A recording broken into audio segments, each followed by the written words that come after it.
Hi students, we have 4.1 properties of radicals. Please make sure you stop this video and write out the outline of it, and then we can go ahead and get started. So some things that you want to keep in mind are perfect squares. So let's go ahead and answer these. Square root of 1 is 1. These are common ones that you should know. Square root of 16 is 4. So you're asking yourself, what number can I multiply by itself to get the number on the inside, which is called a radicand. Square root of 9 is 3. So these are all perfect squares. Square root of 49 is 7. Again, these are common ones that you should know.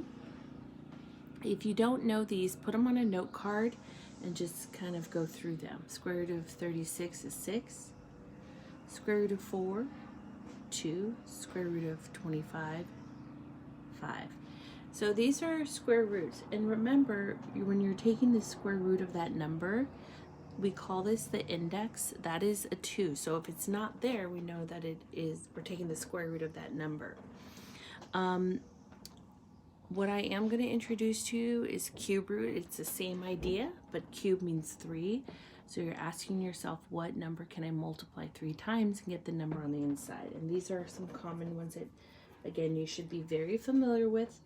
Cube root of 27 is 3. 3 times 3 is 7. 3 times 7, I'm sorry, 3 times 3 is 9. 3 times 9 is 27. Cube root of 125 is 5. 5 times 5 is 25. 5 times 25 gives you 125. So we're multiplying 5 3 times. Cube root of 216 is 6. Cube root of 64 is 4. And up in the top right hand corner, cube root of 343 is going to be 7. Okay. All right, so radical expression, it contains a radical. So here we have our radical symbol. Again, this exponent, the small number on the outside is your index.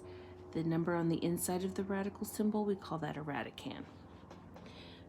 And so if you know, if I'm going to be using that vocabulary in our notes and when we do the warm-up together, so just be familiar with it. The first thing that I want to talk about is the product property of square roots, and I kind of talked about it here.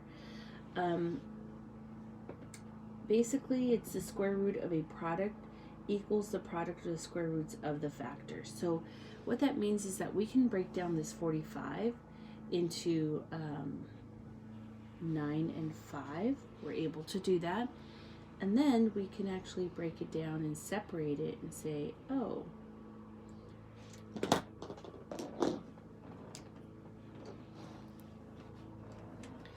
we have a perfect square here. And we know that the perfect square is 3 root 5. And that would be our answer. So we're just able to break it down, separate it, find any perfect squares, take them out, and then keep whatever is not a perfect square under the radical symbol. Okay, so let's take a look at A. Again, your goal is to find those perfect squares or cube roots. And we can do this with numbers, and we can also do this with variables or expressions on the inside. So there's multiple ways. Just keep in mind, students, there's multiple ways you can go about this. But when I'm looking at that 50, I'm thinking 25 and 2. 25 times 2 gives me 50. And I know that if I take this out and I have square root 25 times square root 2, I know that this is a perfect square. It is 5. And don't forget you have 5 root 2. And that's your answer. Okay. All right. I'm looking at 108. Again, we can break 108 down a few times. The numbers that I'm thinking of are 36 and 3, just because I'm familiar with 36 and 3. Okay. We're looking for a perfect square, so I'm thinking square root of 36 and square root 3. Again, there's multiple ways. This is what students couldn't wrap around their head last year and the year before that. Whoops, this is a 3. There's not just one way to answer this. 6 root 3 is your answer. Okay, what happens if we throw in variables? Okay, a couple of things you can do. You can break this down. We know this is squared, so if we have a pair, if we can find some pairs. So we have 7 x's, 1, 2, 3, 4, 5, 7 x's. Okay, and again, if you can get pairs, that means you're taking those out, right? So we have 3 pairs of x's, and we have 1 left over. You can go that route. Another trick is you're gonna take this exponent, you're gonna take this index, you're gonna divide it by, you're gonna ask yourself, how many times can 2 go into 7? 2 can go into 7 3 times, and you'll have 1 left over. So 2 can go into 7 3 times, so you can take out 3 pairs of x's, and then you're going to have 1 left over. That's another way that you can look at it. Okay, now what happens if we mix them both? Okay, again, we're talking about squared. We know that 9, square root of 9 is a perfect square, so if you want, you can say square root of 9. And then we have 3 x's. You can also say how many times can 3 go into 2? 1 time, and you're going to have 1 left over. So you're going to take 1 out, and then you'll have 1 left over. And then you can also say you can take a pair out, and you're going to have 1 left over. We know this is a perfect square. Square root of 9 is 3. Take a pair of x's out, and then you're going to have 1 left over. And there's your answer. Okay, that's the product property. So you're multiplying, you're able to separate and pull out. Now the same process, the same idea you can use with quotient property. And I kind of gave a little example here on the right hand side. Okay, quotient, remember, means division.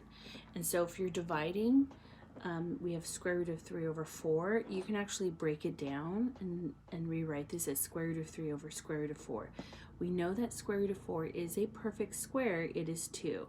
And so your final answer is going to be square root of 3 over 2.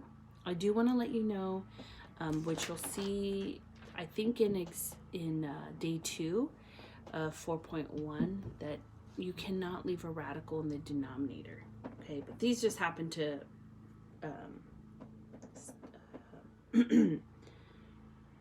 we just happen to have perfect squares in the denominator, so it, of course, it's going to factor out. All right, so the quotient property says we can separate these and say square root of 15 over square root of 64. We know that square root of 64 is a perfect square. It is 8. So square root of 15 over 8, there's your answer. So we're just practicing the quotient property. We can break this down as square root of 81 over square root of x squared. Square root of 81 is a perfect square. It is 9. Remember, we're looking for a pair, so we have 2 of them. That's a pair, so we can take 1 out. But you can also take this number and divide it by the exponent. So 2 divided by 2 is 1, and we know that we can take an x out, and that's your answer. Okay? So we just practiced the quotient property and the product property.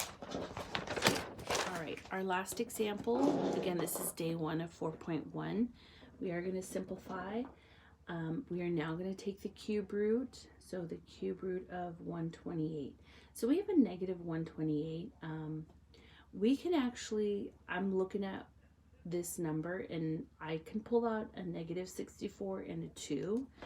And so again, I'm thinking cube root of that number. So if I pull out negative 64 times 2, that gives me 128. If you decide to go another route, that's fine.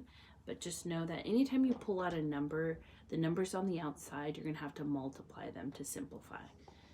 Okay. All right, so this is a perfect cube.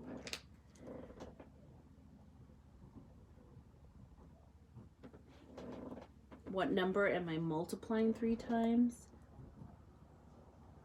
And yes, students, you need to make sure you have the cube here, because if not, then I will be assuming that you're taking the square root of that number. So please make sure you have the index there, the proper index. All right, 3 cube root of 64 is, of negative 64 is negative 4. Negative 4 times a negative 4 is positive 16, but then if you multiply by a negative 4, then you get negative 64.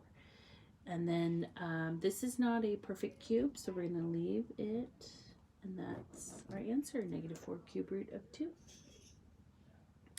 Okay, so we're going to have that same idea with exponents and variables with an expression. So I'm going to separate. I know that this is a perfect cube, just looking at it 5. Okay, so I know that we can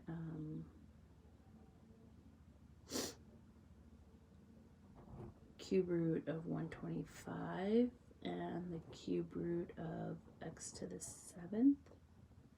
Okay, cube root of 125 is 5 because I studied that on the front side. And then you have a 3 here. You're asking yourself how many times 3 can go into 7. 2 times 3 is 6, and then you're going to have 1 left over. So you can take 2 x's out, and then we said 1 left over. Or you can break this down. You could break it down in 3s. So you want to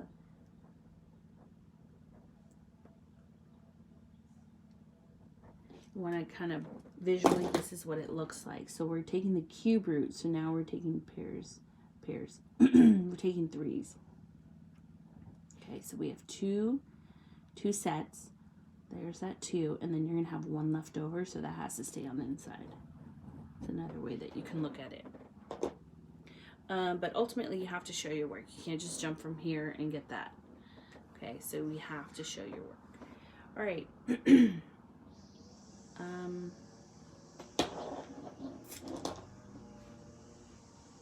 Let's go ahead and do C.